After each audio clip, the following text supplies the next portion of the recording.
Mga paketes ang peking nga sigarilyo ginkumpiska sa Sipalay City. Pila ka mga manugbaligya ginakahangawaan ang paglaptas ang peking nga produkto. Yaring balita nga itong gintutukan. Nagakabala karon ang mga manugbaligya sa Sipalay City matapos na recover sa Purok Pachocho, Barangay San Jose ang kapin 446 karims sang peke nga sigarilyo.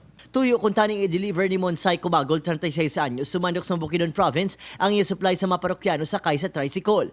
Itong taong to may drive ng tricycle na medyo kaya na hinala yung kanyang mga dala. Kung sinita, yan na mismo, sabi niya, picking ang dala niya. Ginapasuni iyang supply ang nagikan sa Bacolod City. Masobra 303,000 pesos nga balor sa sigarilyo na kumpiska. Bangod diri, ginakahangawaan karon sa pila ka mga manugbaligya nga posible sila ang naintuan man.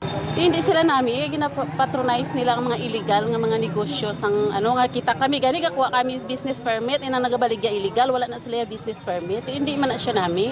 Sa nigdigan nga bulan, kapin 1,500 ka boxes ang peking nga sigarilyo kag filter rods ang nakumpiska gikan sa isa ka bodega sa Bredco Port. Ara sa 14 milyones pesos ni excise tax ang wala ginbayran sa tag-iya. Upod si Reynald Castillo, Adrian Prietos. 1 Western Visayas.